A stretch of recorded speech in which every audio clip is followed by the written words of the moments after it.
Boa noite a todos. Sejam todos bem-vindos mais uma vez nessa casa de amor, de carinho, onde nós encontramos tanta força, né? Tantas reflexões para a gente conseguir se melhorar, se corrigir.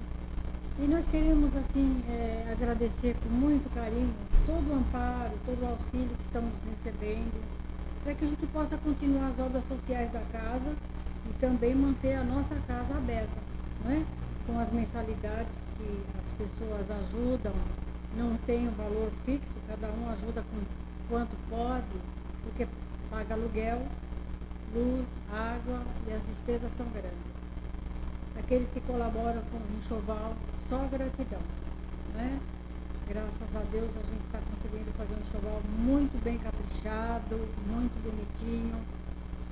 E hoje eu postei até no grupo, quem está no grupo, né? Nós conseguimos entregar esse ano de 2023, fechamos com entrega de 75 enxovais.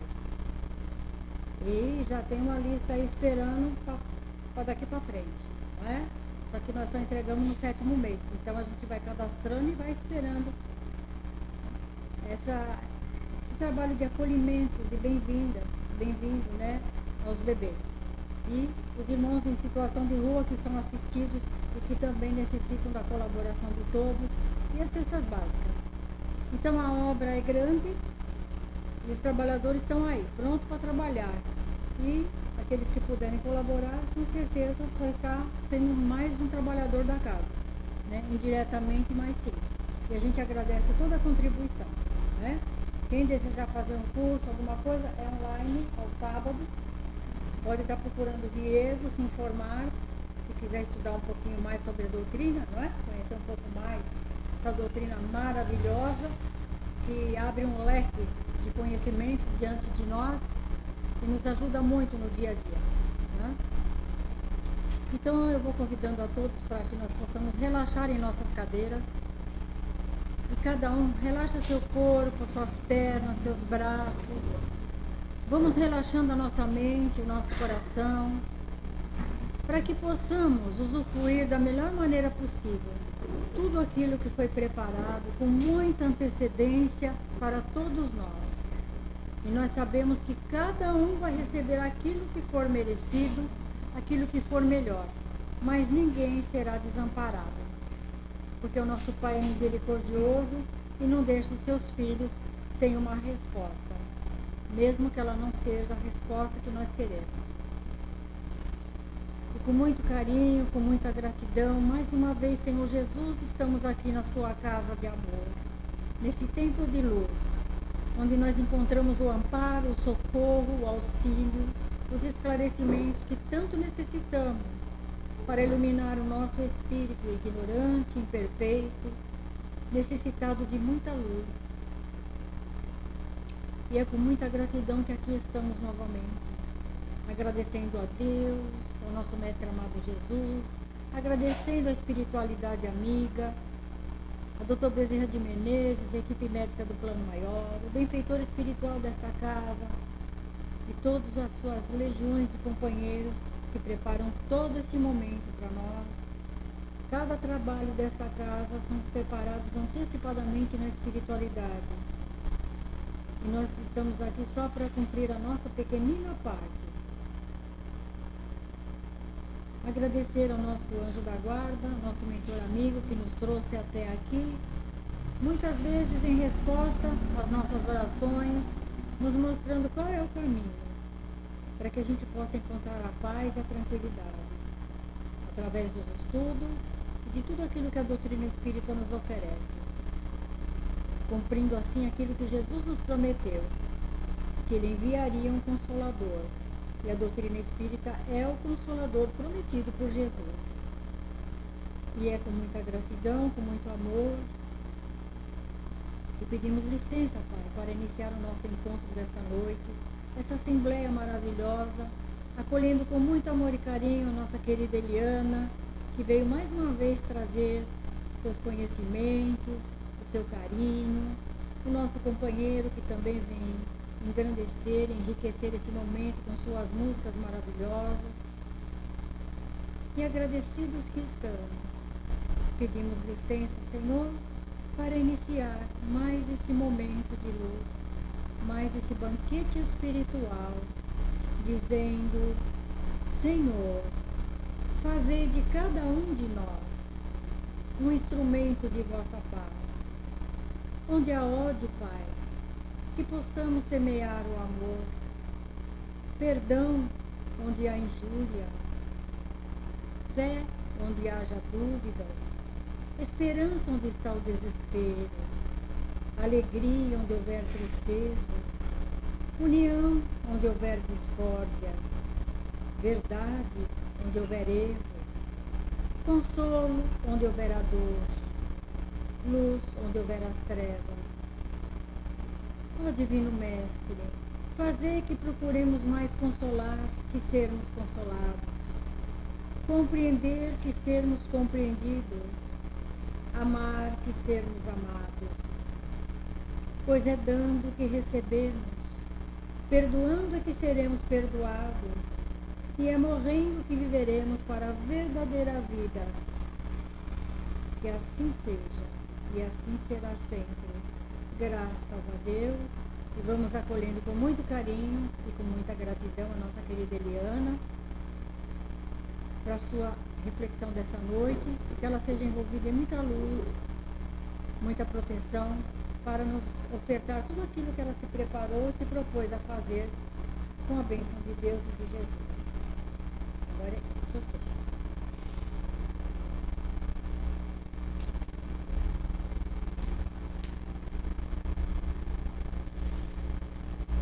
Uma boa noite a todos. Se eu estiver falando muito baixo, mas só fazer assim, eu vou perceber que eu diminui a voz, tá? Então hoje a gente veio refletir aqui, estudar junto, né, a parábola do administrador infiel, também chamado como mordomo infiel. Para iniciar, então, a gente vai entender o que seria uma parábola, né? Aqui é uma espécie de enigma para provocar a atenção e refletir. É um elemento aparentemente absurdo para garantir a atenção das pessoas. E o objetivo de Jesus nas parábolas era incomodar as pessoas com uma história. A gente já vai entendendo que a parábola era contada uma história para gerar atenção. Tinha algum elemento absurdo ali que fazia com que as pessoas ficassem refletindo e pensando para tentar encontrar uma resposta. Então a gente vai começar a leitura desta parábola. Ela é um pouco grande, é uma parábola bem difícil de ser interpretada, talvez a mais difícil da Bíblia, e ela é um pouquinho longa. E aí a gente vai ler ela inteira e depois a gente vai dividir por partes para a gente conseguir compreender, né? Aqui a gente vai fazer um estudo não literal, né? É um estudo espiritual da parábola. Como diz a Torá, né? Existem 70 faces, ou seja, inúmeras interpretações. Então a interpretação que a gente vai trazer aqui é uma das possíveis interpretações desta parábola, sem a necessidade da gente esgotar tudo o que traz o ensinamento, porque se a gente for pegar aqui palavra por palavra ou frases, também vão ter outros significados e outros sentidos. Bom, então a parábola diz assim, está em Lucas capítulo 16, versículos de 1 a 13.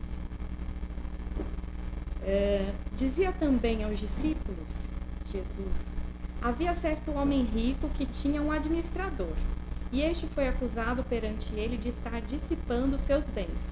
Chamando-o, disse-lhe, que é isso que ouço a teu respeito? Presta contas da tua administração, pois não podes mais administrar. O administrador disse a si mesmo, que farei, já que o meu senhor está tirando de mim a administração? Não sou capaz de cavar, tenho vergonha de mendigar. Eu sei o que farei, para que quando for removido da administração, me recebam em suas casas. E convocando cada um dos devedores do seu senhor, dizia ao primeiro, quanto deves ao meu senhor? Ele disse, 100 bastos de óleo de oliva. Disse-lhe ele, toma a tua conta e, sentando-te, escreve depressa, 50. Então disse ao outro, e tu, quanto deves? Ele disse, 100 coros de trigo. Disse-lhe, toma a tua conta e escreve 80. E o Senhor elogiou o administrador da injustiça, porque ele agiu prudentemente. Porque os filhos desta era são mais prudentes do que são os filhos da luz em sua própria geração. E eu vos digo, farei amigos para vós mesmos, da mamon da injustiça, para que quando cessar, vos recebam nos tabernáculos. O fiel, no mínimo, é fiel também no muito. O injusto, no mínimo, é injusto também no muito. Portanto, se não vos tornardes fiéis na mamon da injustiça, quem vos confiará a verdadeira? E se não vos tornardes fiéis no alheio, quem vos dará o vosso? Nenhum servo pode servir a 2 senhores, pois ou odiará a um e amará o outro, ou se apegará a um e desprezará o outro. Não podeis servir a Deus e a mamon. Então, quando a gente começa a leitura dessa parábola, e assim, eu fiquei acho que meses refletindo e tentando compreender e pegando interpretações de um, de outro, pesquisando. E é tão difícil a leitura da parábola e a compreensão ainda muito maior. Então a gente vai tentar contextualizar no nosso cotidiano para ficar mais fácil, mais simples de ter um gancho mental e de colar na nossa mente. Então, por exemplo, quem que é o presidente aqui do centro? Diego? Então, e a Mari? Diretora. Então, o Diego, presidente do centro, é o senhor da casa. Se a gente for interpretar essa passagem só para a gente visualizar, Diego, então, contrata a Mari como administradora da casa. E a Mari começa a trabalhar na casa. E aí ela olha essas cadeiras e ela diz assim, eu preciso comprar um iPhone, então eu posso vender isso aqui e eu compro um iPhone porque tá velho mesmo. E aí ela vai dissipando os bens da casa. Ela olha as câmeras, olha o telão e ela pode fazer um bom dinheiro com isso e viajar. Então ela começa a tirar tudo isso. E aí chega qual que é o seu nome? Adriana, e diz assim para o Diego, presta atenção na sua administradora, porque eu acho que ela não está lidando muito bem com os bens da casa.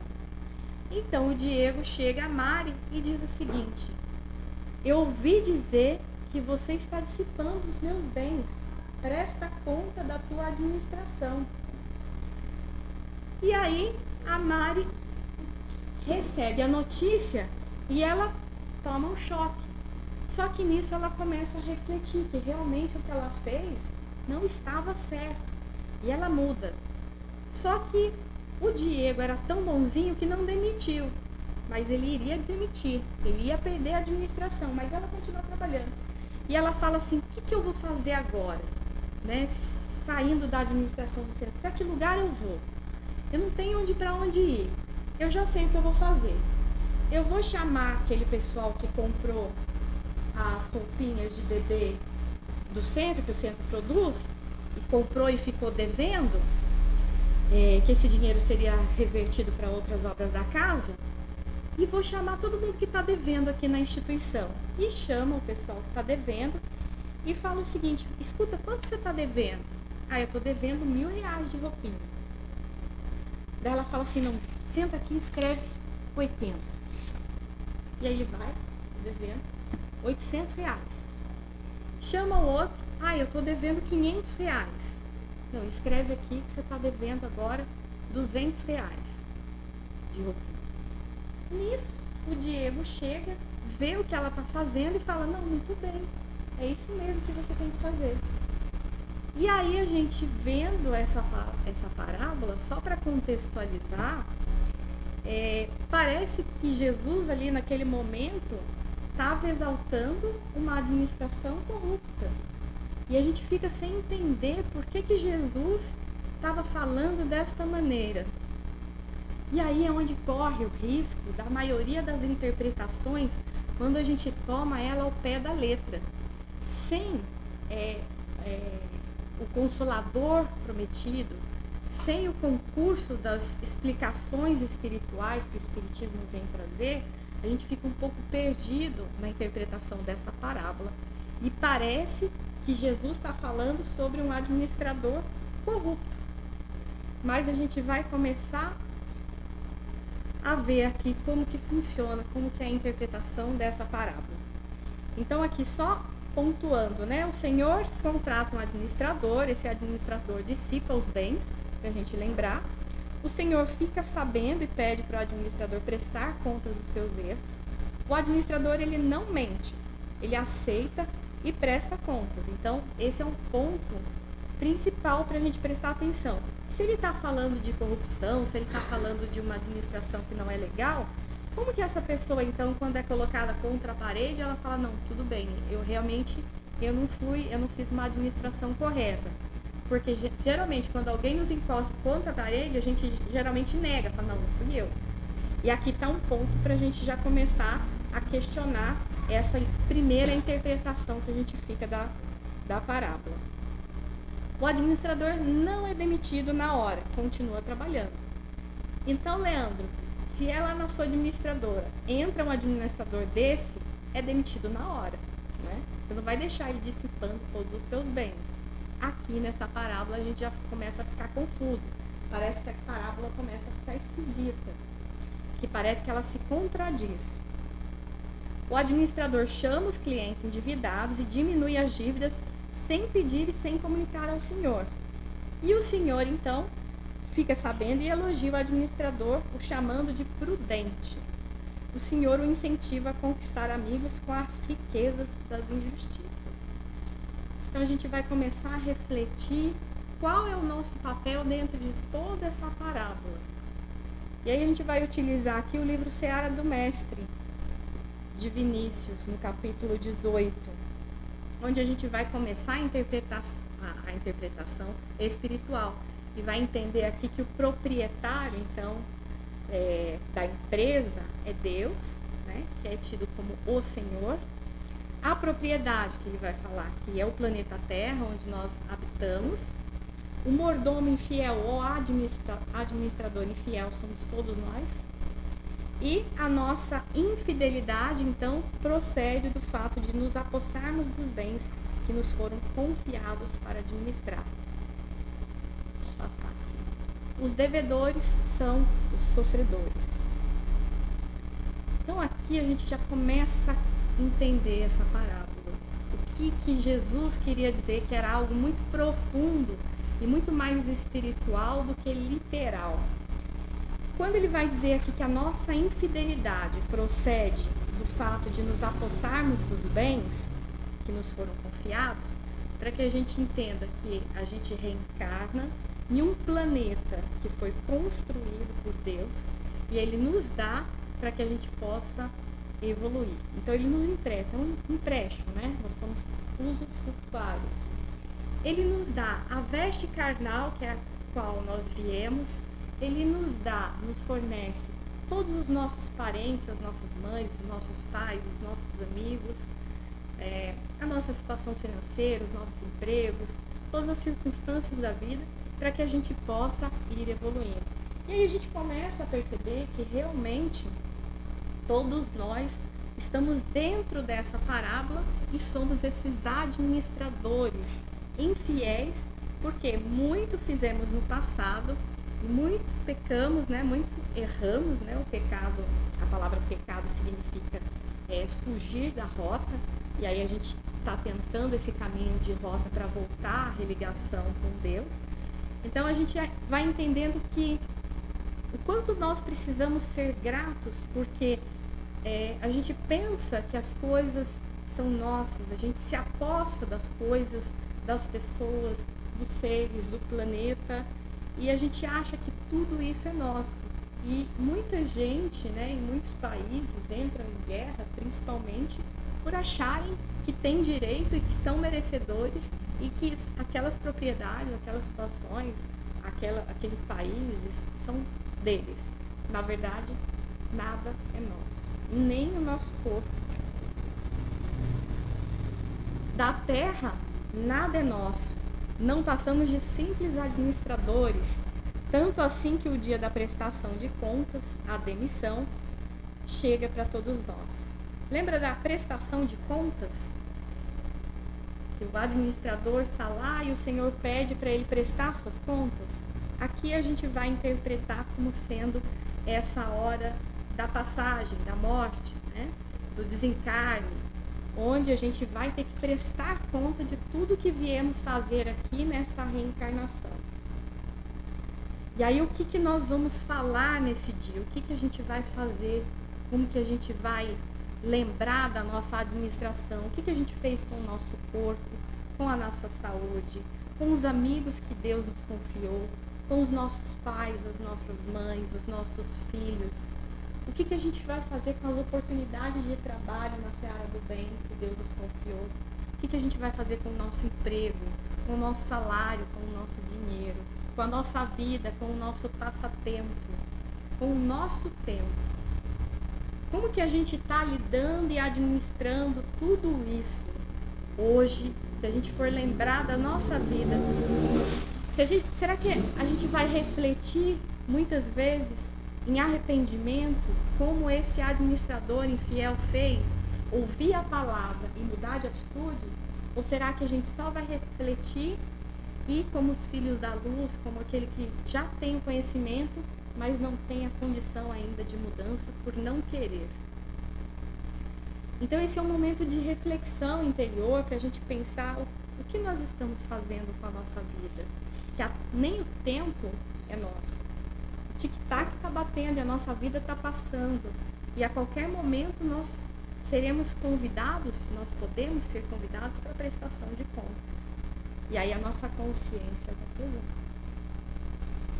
Não só as riquezas e propriedades não nos pertencem, como não são igualmente nossos aqueles que estão ligados a nós pelos braços de carne e do sangue. Então, nem as riquezas, nem os parentes, nem os filhos, nem os pais, ninguém nos pertence. Todos são filhos de Deus. E Ele nos dá essa oportunidade de estarmos juntos aqui para que a gente possa resgatar as dívidas do passado, contribuir para que a gente possa aprender a amar uns aos outros. E nós temos um prazo determinado para estar com essas pessoas. Então, muitas vezes a gente acaba se arrependendo de não ter aquela proximidade de coração, aquele ouvido, aquela participação na vida, depois que a pessoa vai embora. Mas enquanto ela está aqui, a gente não pensa nisso.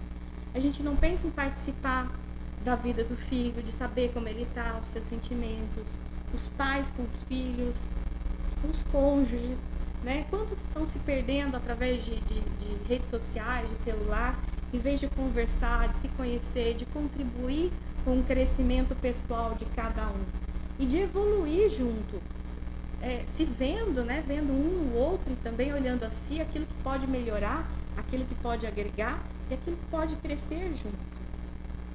O próprio corpo com que nos apresentamos, essa vestidura cardal que nos dá a forma sob a qual somos conhecidos, também não nos pertence, pois a qualquer momento podemos ser privados da sua posse. Então, para a gente pensar como é que a gente está administrando esse corpo, né? A gente vai lembrar que nada em excesso, como diz Aristóteles, e nada em escassez. Tudo é a busca pelo equilíbrio. Tudo aquilo que gera excesso ou escassez gera sofrimento. Nós estamos aqui buscando o equilíbrio de viver. Então, como que eu estou conduzindo esse organismo? Eu estou me exercitando ao ponto de ele não parar, né? Porque se a gente para, é igual água parada, gera lodo, dengue, e assim também o corpo vai gerando doenças e infecções, inflamações. Por isso que a gente precisa também se movimentar, é para a saúde do organismo. Como é que a gente está usando esse corpo na forma da alimentação? A gente está buscando, né, fazer uma alimentação mais saudável? Não que seja sempre saudável, lembrando que é sempre a busca pelo equilíbrio. Então, o que a gente está fazendo com o nosso corpo? A gente às vezes se deprecia muito com a escassez de alimento, ou com excesso de alimento, ou com excesso de exercício, falta de exercício, ou mesmo a gente se deprecia muito porque a gente se olha no espelho, quer ter o cabelo de fulano, o corpo de ciclano, e esquece de agradecer que nossa alma está nesse tabernáculo aqui para que a gente possa evoluir. Então, que a forma com que ele foi feito é perfeita. Nós estamos aqui para superar todas as adversidades que produzimos nele por conta dos nossos desequilíbrios mentais, que vão gerar aí problemas no próprio organismo físico. E aí a gente precisa pensar como nós estamos administrando esse pensamento, esse sentimento, para que ele não gere uma doença, uma enfermidade no meu organismo físico. Se nós lembrarmos que tudo é energia, que a gente influencia e é influenciado pelos espíritos, né? E pelas nossas próprias vibrações, pelas vibrações dos outros, a gente precisa pensar na quantidade de coisas que nós estamos aceitando receber, seja da internet, seja de pensamentos, de sentimentos, e na quantidade daquilo que nós buscamos ativamente modificar para melhor, né? Um pensamento de bem, de trabalho, de perseverança, uma conduta melhor de muitas vezes domar aquela ira, aquela raiva impetuosa que às vezes atinge o nosso ser, em responder, né? em às vezes criar situações, problema, em discutir. Então, como que a gente está trabalhando tudo isso? Porque se todas as emoções danificam, né, o nosso organismo físico, se geradas em excessos, como que a gente está administrando isso? A gente está procurando o estudo da casa espírita, a gente está procurando as palestras, os passes, para ir equilibrando os nossos pensamentos, as nossas energias, e então, durante a semana, continuar nesse equilíbrio, ou a gente vem aqui meramente só para ouvir e vai embora e esquece de tudo. E assim, tudo desse meio em que ora vivemos, nada é nosso, somos meros usufrutuários por tempo limitado e incerto de tudo que nos vem às mãos, inclusive parentes, amigos, mocidade, saúde, beleza. Tudo passa, tudo vai embora. Todas as dores, todas as lágrimas, todos os problemas vão embora. É só um momento, esse momento reencarnatório que estamos aqui para aprender a superar. Então, quando as coisas ficarem difíceis, é só a gente lembrar, é só mais uma reencarnação. Esse problema se apresenta na minha vida para que eu possa testemunhar a minha fé, testemunhar o conhecimento que eu tenho agora do Espiritismo, superar essa situação. Então, numa próxima reencarnação, eu vou estar liberta desse problema, se ele não tiver solução nessa reencarnação. Mas para que a gente busque, então, essa fé quando as coisas ficarem difíceis, porque geralmente a gente costuma desistir da doutrina, desistir de estudar, desistir de frequentar uma casa espírita, desistir da nossa própria fé quando as coisas ficam tão difíceis, às vezes quase insuportáveis. Mas é nesse momento que é o momento da aferição de quanto já aprendemos e de quanto já temos o Espiritismo e a nossa fé em Deus dentro de nós. Na ideia de posse, nesse delírio, os homens vivem e lutam há milênios.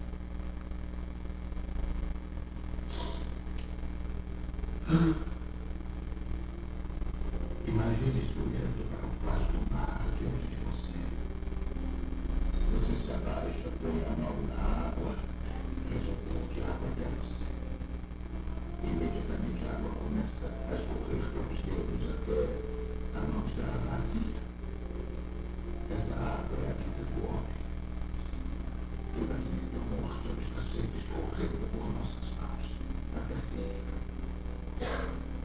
Junto com tudo a que você tem preços.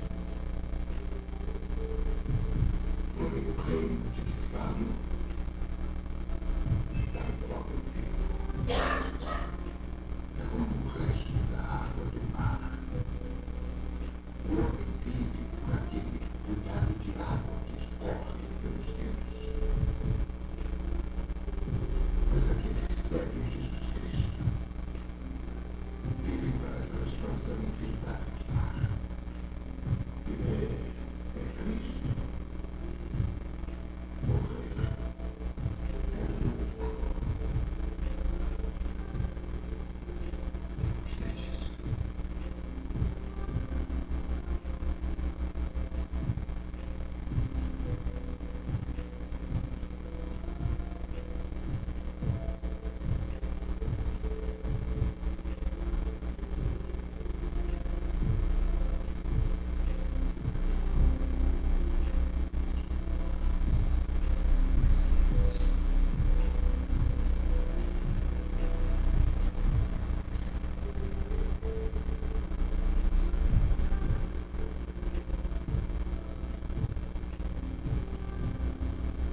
Esse é um filme do Paulo, apóstolo do Cristo. Vocês já imaginaram esse momento? O momento em que a gente vai estar em contato com Jesus, que vem nos receber de braços abertos, por termos feito uma boa administração de tudo que Deus nos deu, por termos cumprido a nossa tarefa e ir com a consciência tranquila de que fizemos tudo o que estava em nossa capacidade.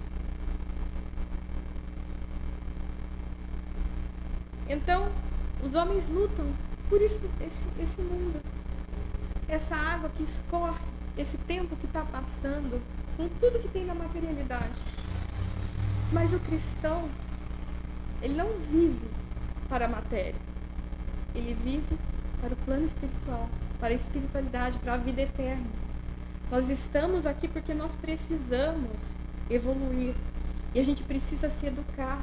E através da matéria que a gente vai evoluindo, com a bendita oportunidade da dor que vai abrindo através de sulcos os nossos corações, à medida que a gente vai conseguindo compreender a mensagem do Cristo e brigando conosco mesmo para aplicar essa mensagem na nossa vida e assim nos modificar a cada reencarnação. É por isso que nós estamos aqui, a gente não pode esquecer disso. Os mártires, assim como Paulo, era uma honra entregar a sua vida por Cristo. E a gente titubeia sempre nos problemas, nas dificuldades e na dor, mas os mártires sentiam a honra e cantavam glória ao Senhor por entregar a sua vida a Deus. Então, por isso que a gente vem aqui, porque a gente precisa lembrar e lembrar e lembrar. A gente precisa fixar isso na nossa mente de forma com que ela fique frequente em nosso coração, para que a nossa vida vire um apostolado do Cristo e a gente passe a aplicar esses conhecimentos e esse sentimento na nossa vida em todos os lugares. E o administrador então diz: que farei, já que o meu Senhor está tirando de mim a administração e convocando cada um dos devedores do seu Senhor, reduz as dívidas. Então vamos entender o que é essa redução de dívida. Toda vez que nós acudimos às necessidades do nosso próximo, reduzimos a conta dos devedores. Ora, ou ao mesmo tempo somos administradores infiéis e também sofredores. E por isso nós estamos aqui para reduzir a conta dos devedores e também seremos apoiados num momento de dor. E aí eu trouxe aqui uma história do Chico Xavier e a Valéria para exemplificar um pouquinho o que seria isso. O Chico, ele fazia uma peregrinação toda semana por um bairro bem pobre. E no final ele ia para a casa da Valéria fazer o culto, fazer a finalização da reunião e uma prece. A Valéria era paraplégica e muda e ouvia sempre o culto. E Chico falava com ela: Valéria, o nome de Jesus é tão forte, Jesus curava, ele trazia visão, ele curava os leprosos, ele curava paralíticos. Então Valéria, fala o nome de Jesus, porque esse nome é tão poderoso. Valéria, fala. E num dia desses ela falou, e ela soltou uma voz assim, falou: Jesus! E foi a primeira vez que Valéria tinha falado. E o Chico ficou tão feliz e chamou a mãe da Valéria: olha, ela tá falando Jesus, fala, Valéria. E Valéria soltava o Jesus. E então o Chico continuou, mas ela adoeceu, teve uma pneumonia. E quando o Chico voltou, a Valéria tinha desencarnado. E aí Chico continuou o trabalho dele, mas ele teve um ataque cardíaco. E o médico deixou ele 20 dias de repouso, sem contato com ninguém. E mais os espíritos, ele diz aí, que visitavam ele. E ele conversava bastante. Até que um dia ele estava sentindo muita dor, depois desse ataque ele ficou com uma angina. E entra um espírito muito iluminado no quarto E ele fala, graças a Deus, um espírito de luz chegou aqui para conversar, né? Vários outros tinham visitado, mas naquele momento de dor ele queria alguém para conversar, e aí chega esse espírito de luz e fala, ô Chico, você me conhece? E aí o Chico não lembrava, disse que era uma moça muito bonita, jovem, muito iluminada, como um anjo. E aí ele falou assim, olha, é que eu tô com a memória meio ruim, e eu não tô lembrando, mas você fala seu nome que eu vou tentar lembrar.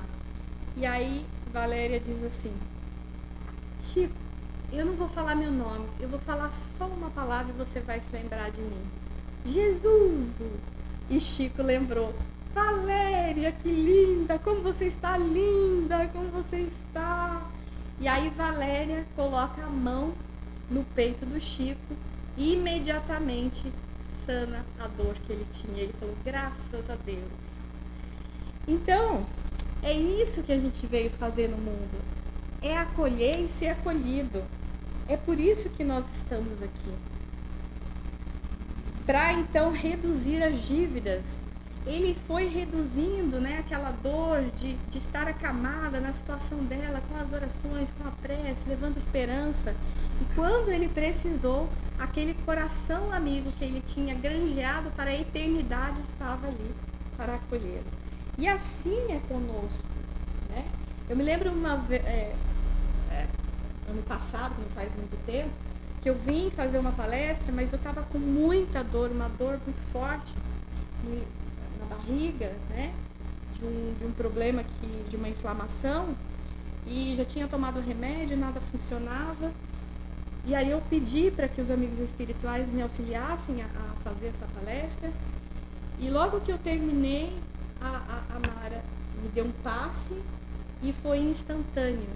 Eu cheguei em casa bem, fui melhorando, né, tomando os remedinhos também, mas aquela inflamação foi melhorando e não tive mais. Então, talvez fosse merecimento meu sofrer muito com aquela dor e persistente, continuar por meses e meses. Mas o amor cobre uma multidão de pecados. O amor é esse amigo que chega e reduz a dívida por misericórdia. Que ele sabe que ele está aqui no mundo de passagem e que nada é seu. E que nós estamos aqui para trabalhar e sanar a dor do outro. E assim vamos sanando as dores. E eles também sanam as nossas dores. E o Senhor, por isso, elogia o administrador da injustiça, porque ele agiu prudentemente. Porque os filhos desta era são mais prudentes do que são os filhos da luz em sua própria geração. Então, por isso aqui que o Senhor elogia a administração, o administrador, né? Porque ele agiu prudentemente, ou seja, ele ouviu o que o Senhor tinha falado e praticou, e fez, e agiu. Então, isso é a prudência, quando a gente ouve, tem cautela e age conforme aquilo que nós aprendemos e ensinamos. E agora a gente vai entender o porquê que são os filhos dessa era. É complicado um pouco, mas aí a gente vai para Mateus, capítulo 7, versículo 24, porque muitas vezes a Bíblia explica a própria Bíblia. Quando Jesus vai dizer, portanto, todo aquele que ouve essas minhas palavras e as pratica, será comparado ao homem prudente. Então a gente já vai entender na parábola anterior que prudente é aquele que ouve e pratica as palavras do Cristo, que edificou a casa sobre a rocha. A casa, Emmanuel vai dizer que é a nossa casa viva, é a mente. André Luiz também vai dizer que muitas vezes no Evangelho a casa simboliza a nossa casa mental, a nossa própria mente, que é onde fica abrigado praticamente o nosso espírito. E a rocha aqui, Humberto de Campos vai dizer que Jesus era chamado assim por evangélicos e ele aderiu a esse nome, né, esse substantivo, a rocha milenária, luminosa e sublime que nos sustenta o coração. Então seria um outro significado para dizer que aquele que pratica, que ouve e pratica as palavras é prudente, e por isso ele edificou a sua casa, ou seja, os seus pensamentos, a sua conduta, as suas ações sobre o Cristo, sobre o amor que supera todos os séculos, supera todas as reencarnações. Então, quando a gente edifica a nossa casa mental, os nossos pensamentos, as nossas atitudes, pautados na vida do Cristo, praticando o que ouvimos ele dizer, nós então somos esse homem prudente. E aqui, quando ele vai dizer os filhos desta era são mais prudentes do que os filhos da luz em sua própria geração, é bem complicado entender essa parte, e eu acho que eu fiquei dias e dias refletindo, que a gente vai entender que quando ele diz os filhos da era, são os filhos que estão nessa parábola, esse administrador, que ele está vivendo a vida apenas na materialidade. Mas quando ele toma um chacoalhão de prestar contas, né? Ou seja, na hora que tem um problema que ele acha que ele vai morrer, que ele já vê que ele está deixando as coisas para trás, ou que ele, né, tem uma doença que ele não vai conseguir curar, e aí ele passa a mudar, ele muda, ele ouve o que é dito para ele, ele ouve o que na verdade está inscrito na nossa própria consciência, que é seguir a lei divina. Então ele passa a ouvir a Deus e passa a agir conforme as leis divinas, de forma que os filhos da luz, na sua própria geração, ou seja, aqueles que já têm conhecimento da doutrina, aqueles que já têm conhecimento do Evangelho, muitas vezes ouvem, mas não praticam. Por isso são imprudentes, porque só ouvem e ficam na parte de reflexão do Evangelho, de discussão, na busca pela cultura, pela história, pelo entendimento do próprio Evangelho, da própria conduta cristã, mas não aplicam a nossa vida. Então, por isso Jesus vai dizer que os filhos da era são mais prudentes do que os filhos da luz. E às vezes aquele que não tem contato com a religião, ele consegue uma conversão muito mais rápida, né, do que aquele que está muito tempo estudando. A gente tem o exemplo dos fariseus, que muito sabiam, né, era um povo escolhido, mas quase zero de prática. E aí, continuando aqui, e eu vos digo, fazei amigos para vós mesmos, da mamon, que significa riqueza da injustiça, para que quando cessar vos recebam nos tabernáculos eternos. Então, toda vez que acudimos às necessidades do nosso próximo, reduzimos as contas dos devedores, e quando despojamos dos bens terrenos, partimos para os tabernáculos eternos. Teremos ali quem nos receba e nos acolha com bondade e gratidão. E aí a gente vai lembrar do filminho que a gente passou agora do Paulo, né? Todo bem que a gente faz a outro, todo mundo tem um guia espiritual. E todos eles estão acompanhando, existe uma multidão de testemunhas nos acompanhando nos nossos atos bons e ruins. Então, toda vez que a gente faz o bem para alguém, estes também nos acolhem. E quando estivermos precisando, quando essas riquezas materiais nos faltarem, que é quando a gente, né, acontece o desencarne, quando a gente se despede desse mundo, então teremos conquistado tabernáculos eternos, ou seja, amigos, corações eternos que nos receberão com carinho. E aí na parábola, o fiel no mínimo é fiel também no muito, o injusto no mínimo é injusto também no muito. Portanto, se não vos tornares fiéis na mamon, ou na riqueza da injustiça, quem vos confiará a verdadeira? Então a gente vê aqui que existe uma consequência. Para que eu seja grande, eu preciso do pequeno. Para que eu torne uma grande justiça, eu preciso ser fiel no pequeno. Então o pouco aqui vai representar o iníquo, o alheio, que nos foram confiados, representam os bens terrenos. O pouco é a própria terra, todos os bens que a gente tem aqui. E o muito, as nossas legítimas riquezas, que estão expressas nos dons do Espírito, tais como a sabedoria e a virtude. Então aqui, como é uma crescente, a gente vai entendendo que a gente precisa da materialidade, do mundo material, desses bens terrenos que Deus nos empresta para que a gente possa administrar de forma a conquistarmos riquezas interiores, que são a sabedoria e as virtudes, que são as únicas que levamos quando nos despedimos desse mundo. Então nós precisamos da matéria para construir dentro de nós essas virtudes e a sabedoria para o espírito. Não podeis servir a Deus e a Mamon. O Deus Mamon, ou seja, o Deus da riqueza, da prosperidade material, cultuado pela maioria das pessoas. Então são aquelas pessoas que vivem exclusivamente para o dinheiro, para conquistar riquezas, propriedades, benefícios próprios. Esse rei é o princípio da ostentação material. Toda a miséria do mundo e toda a exclusão, todas as atividades ilícitas são os sacrifícios oferecidos ao Deus da prosperidade material, Mamon. Então nós temos Deus, que é onipotente, onisciente, misericordioso, bom, o Deus que todos nós acreditamos e seguimos. E existe o Deus da materialidade, das riquezas, que é o Deus Mamon, que nos incentiva aqui pela ostentação material, pela busca de riqueza, pela busca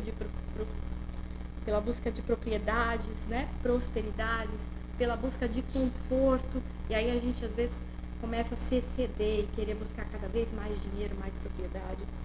E a gente vai lembrar que toda a grandeza, toda a discrepância do mundo, né, as maiores riquezas, permitem que então a exclusão aconteça. Que a gente tem pessoas que têm muito e pessoas que não têm nada. E essas pessoas muitas vezes não conseguem ter esse olhar de que existem pessoas que precisam também da caridade, que ele precisa dividir. E aí ele passa só a angariar riquezas. São incompatíveis por isso. Ou você escolhe servir a Mamon, ou a riqueza do mundo, ou você escolhe seguir a Deus. E o resumo que a gente vai fechando aqui a noite de hoje, do administrador infiel, é que o administrador, ele consegue ver onde ele está errado, ele pratica os ensinamentos que o Senhor trouxe, ele usa todos os recursos do Senhor para granjear corações. Mesmo sabendo ser devedor, consegue com amor, generosidade, diminuir os débitos alheios. Conquista o amor do semelhante e a intercessão dos amigos para a eternidade. Conquista sabedoria e virtude. Escolheu servir a Deus e não as riquezas do mundo material. E aí a gente já consegue ver aqui um panorama final do que seria essa parábola do administrador, né? É reconhecer-se então que é infiel, né? Se a gente for pensar nas riquezas do mundo, ela foi conquistada muitas vezes através de guerra e escravidão, e por isso todas as riquezas são iníquas, são injustas. E se hoje não praticamos a injustiça, muitas vezes no passado já o fizemos. Então por isso também somos administradores infiéis. E muitas vezes nos apossamos de tudo achando que as coisas são nossas, que as propriedades, que as pessoas são nossas, quando não temos a noção de que nada é nosso, quando tudo é do Pai e Ele nos dá por misericórdia divina para que a gente possa evoluir. Então quando a gente pensar, será que eu mereço? Lembremos que nós não merecemos, mas não é por isso que Deus deixa de nos amar. É por seu amor ainda maior e por misericórdia Ele nos dá tudo o que nós temos para que a gente possa ter condições de evoluir e chegar até Ele.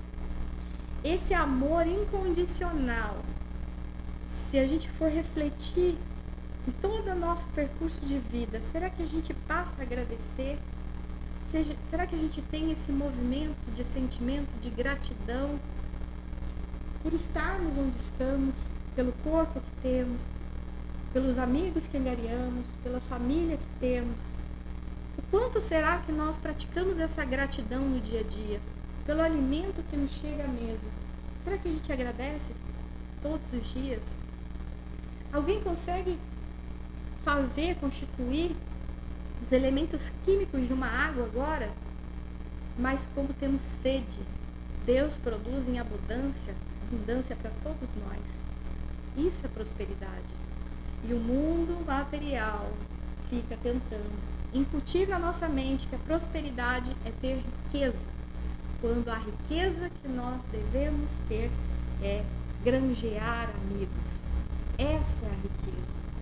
Através da consciência de sermos sim fiéis nessa administração, mas sabendo que o amor do Pai é tão grande que nos dá a misericórdia e a oportunidade de estarmos aqui, para diminuir as contas uns dos outros e assim irmos nessa irmandade, nessa fraternidade, todos juntos evoluindo. E chegará um dia, meus amigos, que não teremos mais débitos, mas teremos granjeados milhões de corações que nos amarão. Esta é a grande riqueza da vida. Eu vos digo, granjeai amigos com as riquezas da injustiça, para que quando estas vos faltarem, vos recebam eles nos tabernáculos eternos. Muito obrigada a todos.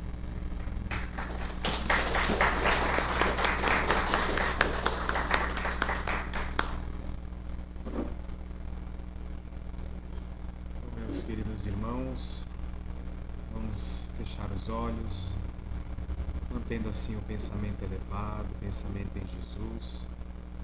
Neste momento que antecede o passe, o tratamento que estamos recebendo, que vamos dar continuidade na cama do passe, vamos nos manter em oração, pensando em Jesus, mantendo o silêncio, e vamos assim aguardar até que sejamos chamados para a fila do passe.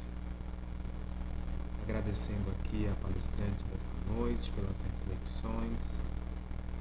Certamente que iremos todos para casa pensando nesta parábola, porque todos aqui queremos sempre ser gratos a tudo que recebemos e queremos ajudar uns aos outros nessa jornada tão importante que nos conduz ao Pai, que nos conduz a Jesus, que nos conduz a uma vida de paz e felicidade plenas.